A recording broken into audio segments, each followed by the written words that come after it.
There's a truth so unsettling, most people spend their entire lives running from it. It's not that love is rare, it's that we're addicted to the pain of almost having it. The most dangerous man isn't the one who breaks hearts. He's the one who never gives you enough to know if you even had his. Women don't fall for kindness. They fall for the absence of certainty. And the more you try to be everything she wants, the more she'll crave the man who gives her nothing at all.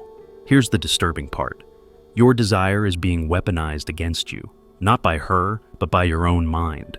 Neuroscience calls it the addiction of ambiguity. Kierkegaard called it despair. You call it love. But what if it's just a beautifully packaged form of self-destruction?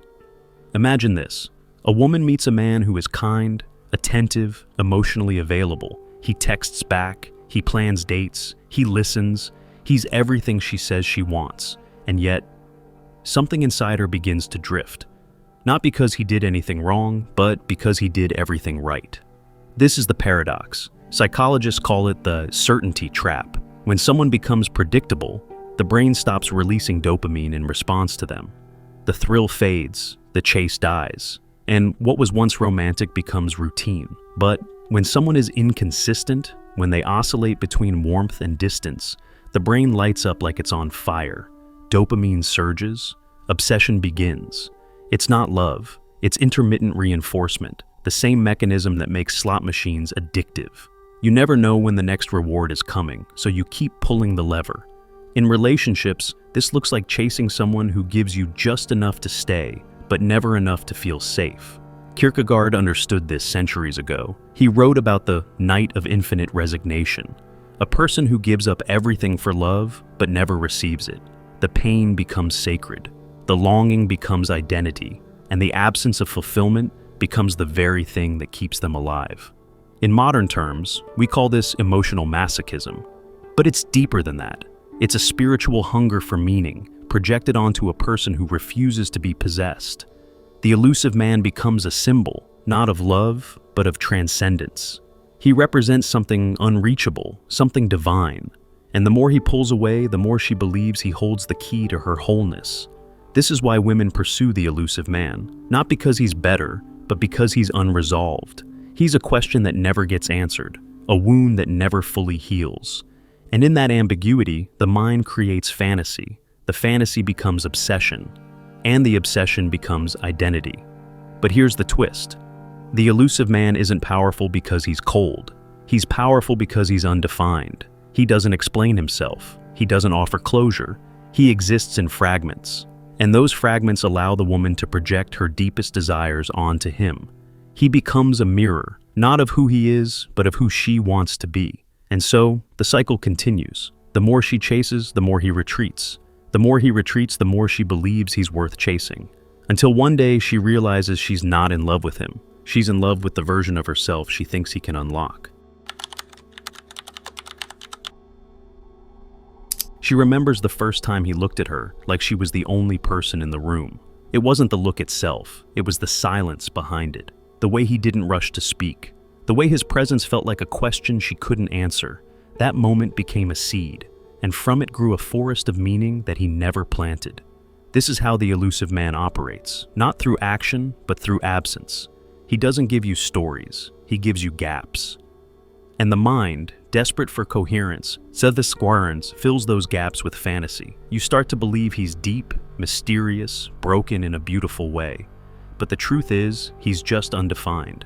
And that undefined space becomes a canvas for your own emotional projections.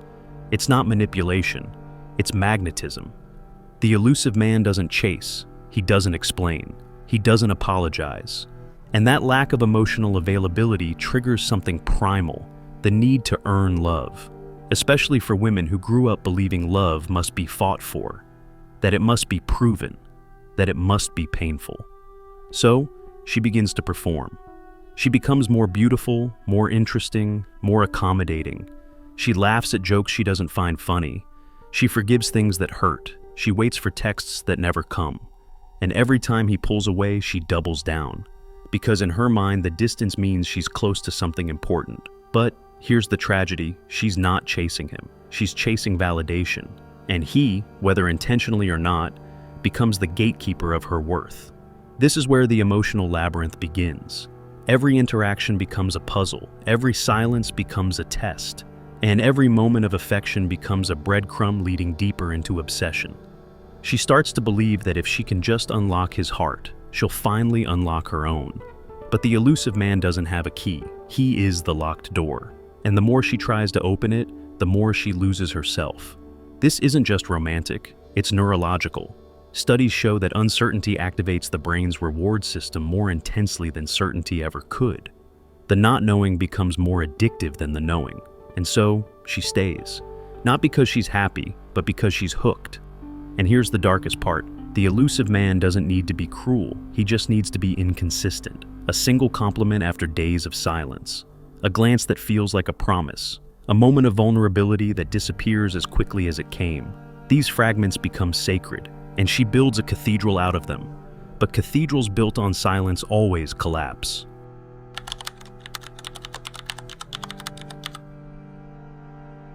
There comes a moment, not dramatic, not loud, when she realizes she's shrinking. Not physically, but spiritually. Her laughter feels hollow, her voice softer, her edges rounded off by constant self-editing. She's no longer trying to be herself around him. She's trying to be tolerated. This is the soul tax women pay in the pursuit of the elusive man. It starts small. She stops asking questions that might push him away, stops expressing needs, smiles even when she feels discarded. Why? Because the pain of losing him feels more unbearable than the pain of losing herself. This is emotional dismemberment. The human psyche craves coherence, an internal consistency between what we believe and what we live. But in toxic pursuit, that coherence shatters. She begins to hold two opposing truths at once. He hurts me, and I need him. To bridge this gap, the mind resorts to mental gymnastics. It rationalizes neglect. It romanticizes withdrawal. It tells itself lies dressed as poetry. She convinces herself he's distant because he's damaged, that if she can love him enough, he'll heal. But here's the bleeding truth. He's not healing and she's not helping. She's disappearing. This is the cost of ambiguity. Every breadcrumb he drops becomes a feast for the hope-starved parts of her psyche. One kind word cancels out a dozen cruel silences. And every time he withdraws, she doesn't get angry. She gets introspective. What did I do wrong? How can I be better? The mirror becomes the enemy. Her world warps. Friends who warn her are avoided. Hobbies that gave her joy fade. Dreams get shelved because they don't fit the narrative of winning this man. And slowly, she becomes someone even she doesn't recognize. A ghost haunting a love story that never existed. But here's the twist. She's not addicted to him. She's addicted to the feeling that she's almost enough. That just one more act of loyalty, just one more display of devotion, and he'll finally see her. This almost is the most dangerous place a heart can live. It's not rejection. It's not love. It's emotional purgatory. Kierkegaard spoke of despair as the sickness unto death, a spiritual corruption where a person becomes divided against themselves. This is that despair. The woman in pursuit isn't broken by him. She's broken by the version of herself he makes her believe is unworthy. And that's where it starts to unravel. Eventually, she wakes up and realizes she doesn't miss him. She misses who she was before she met him. The woman who danced without caution, who spoke without fear, who didn't need to be chosen to feel valuable. That's when healing begins, not because he gave her closure, but because she reclaimed her voice.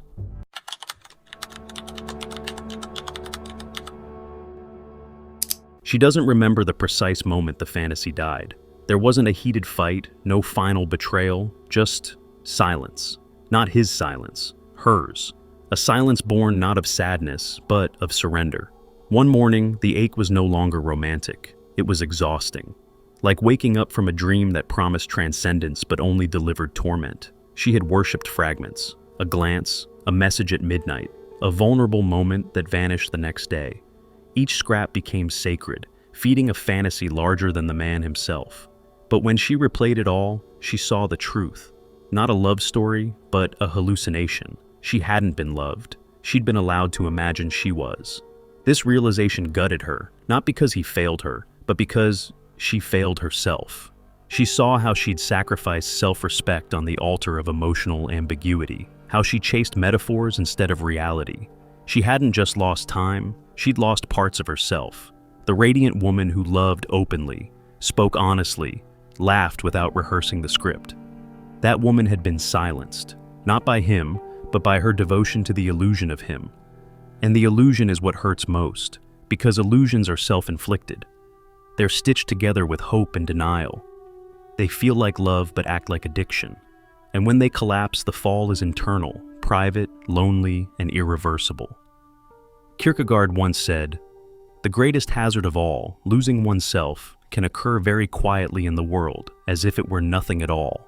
That's what she lived, a quiet erosion, a fading into a version of herself that was smaller, more pleasing, more passive, just to remain wanted. But here's the miracle: the collapse needed to happen, because beneath the rubble, something resilient begins to stir. She stops romanticizing silence, stops mistaking mystery for depth, stops asking what she did wrong. The veil lifts, and in its place stands a woman no longer trying to be chosen, but finally choosing herself. Not bitter, not guarded, just awake. She reclaims her mind from circular thoughts, her heart from emotional debt, her time from someone who never deserved it. And in doing so, she discovers that the fantasy didn't die to punish her, it died to free her. The elusive man remains elusive, but irrelevant. He returns in thoughts sometimes. But now, he's not a symbol of magic. He's a reminder of how powerful it is to walk away when something doesn't feed your soul. She doesn't hate him, she just doesn't need him. And that, more than any revenge or closure, is liberation. Love is not found in ambiguity. It's born in clarity. And she's stepping into the light. There's a strange phenomenon that happens after heartbreak. Not the kind that comes from a loud betrayal, but the kind born from quiet neglect. It feels like a death. But in that emotional funeral, something astonishing occurs. Resurrection. She starts reading books again, listening to music that makes her feel rather than numb. She laughs, not the curated kind that seeks approval, but the wild, honest kind that comes from remembering who she is.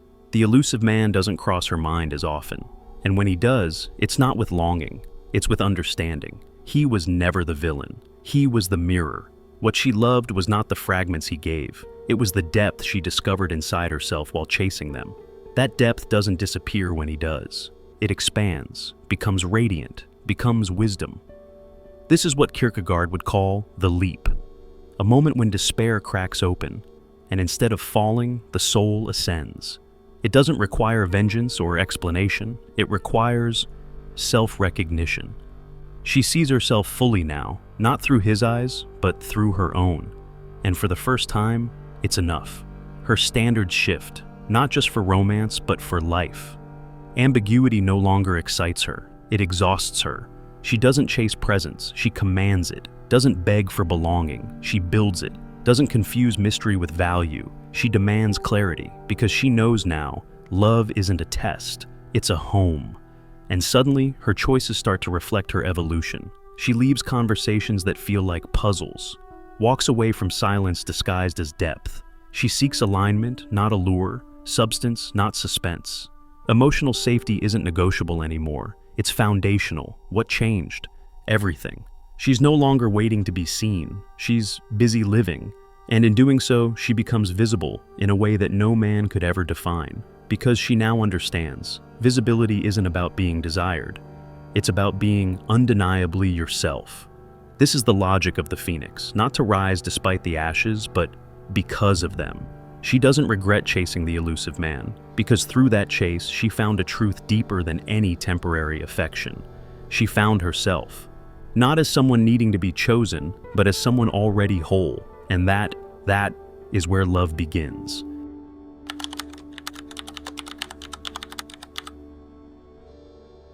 Healing isn't linear. It stumbles, it aches, it questions itself. But when she looks back, she realizes the journey didn't begin with him. It began with a single question: what do I believe I deserve? This isn't just a story about heartbreak. It's a story about identity, about transformation, about unlearning the idea that love must hurt to be real. The elusive man was never her destiny. He was her initiation. a test disguised as a romance, a shadow she had to walk through to see her own light. Now, she lives differently. She doesn't chase unavailability. She doesn't bend herself into shapes she can't breathe in. She no longer views silence as mystery. It's just silence. Emotional effort as depth. It's just energy. She's allergic to ambiguity, intolerant of emotional crumbs, because she finally understands. Love, real love, doesn't confuse. It clarifies. It holds. It builds. She speaks her needs without apology, sets boundaries without guilt, chooses partners who show up, not in flashes, not when it's convenient, but consistently. And every time the ghost of the elusive man tries to whisper his old lies, "You're not enough. Just try harder. Be quieter," she answers with a fierce, grounded truth. "I don't need to be chosen. I already chose myself." The transformation is total, and it's not about revenge or proving her worth. It's about peace. Peace with her past. Peace with her imperfections. Peace with the idea that love should feel safe. Because now, she defines love not as intensity, but intimacy. Not as mystery, but mutuality. Not as struggle, but support. She's no longer enchanted by chaos. She seeks truth, alignment, and above all, joy. This is the closing chapter, not of a painful love story, but of a woman rising from within her own wreckage. She's not just healed, she's evolved. And the elusive man? He becomes what he always was, a lesson. Beautiful, brutal, necessary, but no longer relevant. She walks forward, whole,